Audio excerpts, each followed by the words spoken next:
Welcome to Baxter Bell Yoga. Once again, I'm in my home studio. It's still COVID-19 lockdown, and thanks for joining me today.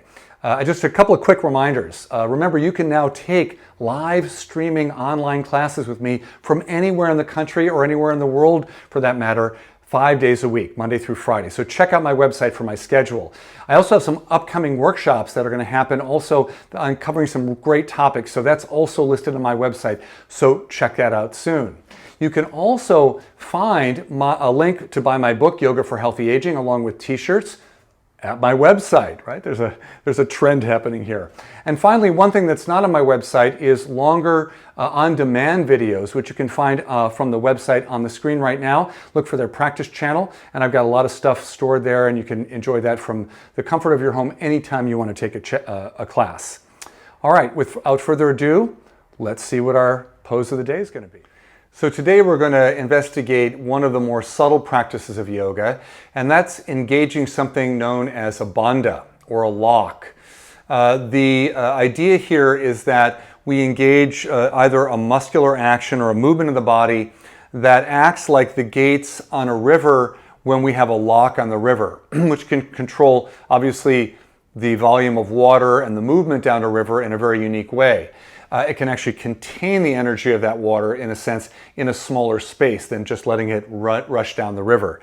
The yogis, one of the reasons why they were interested in taking control of the energy in the body, which they called prana, was that they wanted to avoid allowing energy to leak out of the body and into the environment where it was no good to them. They wanted to contain the energy. The idea was to contain the energy within the body so that one could use the prana, the life force, to accomplish one's goals. In particular, for the ancient yogis, this would have been their spiritual goals. So they developed a system that has three very, still to this day, commonly taught and used bandhas. And today we're going to introduce the very first one, which is called Mula Bandha. The Muladhara chakra is the energy center at the pelvic floor, and the Mula Bandha is the root lock, or the root of the body, locking and holding the energy in so it can't escape down and out into the earth. We'll be using both the Mula Bandha and the bandha that I will teach you in the next video, Uddiyana Bandha, which is the lower belly moving in and up. We'll use those two bandhas in an upcoming sequence, another practice that's called Tadagi Mudra that I hope to share with you in the very near future. So tuck that little factoid away, and we'll be using that down the road. So the idea is you want to think about the bottom of the pelvis, a pubic bone in the front, tailbone in the back, the two sitting bones on the right and left side. So if we take those four structures, they really create a kind of a diamond shape that's set, not a square, but a diamond shape.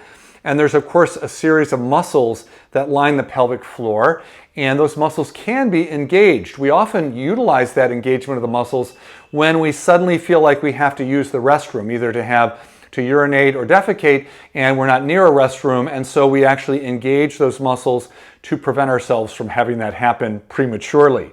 So all of us have probably had that experience of engaging the pelvic floor muscles actively at that time.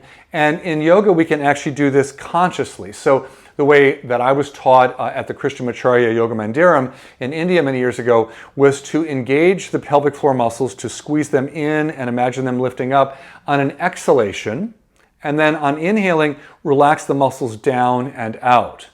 So as you exhale and engage the pelvic floor muscles, it'll feel like they squeeze a little bit in towards the center point of the pelvic floor and lift slightly up towards the shoulders. And on the inhale, they'll drop down and out and relax and spread wide. So I'm going to just be able to describe that for you. I'm not going to be able to show you that happening, but I think you'll be able to feel this. So what I'd like you to do is just set your hands on your knees, find your inner lift from the tailbone up to the crown of the head, and then bring your attention to that space between the sitting bones on the right and left side, and the pubic bone in front and the tailbone in back. So get a sense of that area, and then take a comfortable breath in without trying to engage anything at all. Just breathe in comfortably. And as you begin to exhale, try to squeeze those muscles in and slightly up. See if you can feel that happening.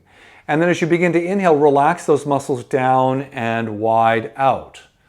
As you exhale, visualize the muscles firming slightly in and lifting up, tenting up a little bit.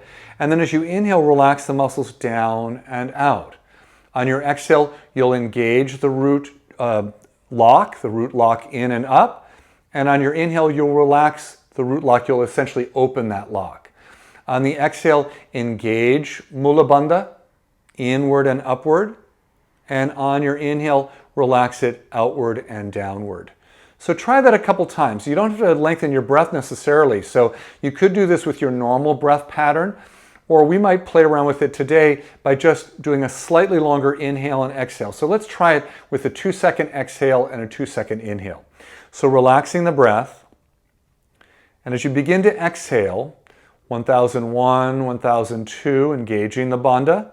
And then on the inhale, 1001, 1002, and gently relaxing it. So you're engaging it through 2 seconds and relaxing it through 2 seconds. Let's try that again. On an exhale, 1001, 1002, engaging Mula Bandha.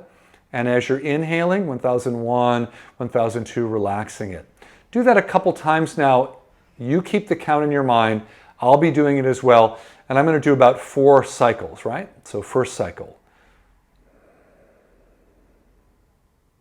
Inhale, relaxing it. Engaging on the exhale. Relaxing it on the inhale. Engaging it on your exhale. Relaxing it on the inhale. Last one, 2-second exhale to engage Mula Bandha, and a 2-second inhale to relax it. Now let your breath go back to normal. Let go of concern about the pelvic floor muscles activating or relaxing. If you're familiar with Kegel exercises that some women are taught after childbirth, this is not unlike the Kegel exercise. And in fact, men are sometimes taught Kegels after prostate surgery because that area can be traumatized and the muscles may not be working normally, and that can affect their normal urination and defecation. So this is a technique that is similar to engaging Mula Bandha, but I would say that typically Mula Bandha at first will feel like a very strong contraction as you learn how to access those muscles. And then after you get more adept at it, you want to make it more subtle over time so that it's just a gentle engagement of the floor of the pelvis on the exhale and a gentle relaxation of the pelvic floor. So we're not necessarily overdoing it, although when we're new to something, we're going to typically overdo that, an over effort at first. You'll get better at it over time.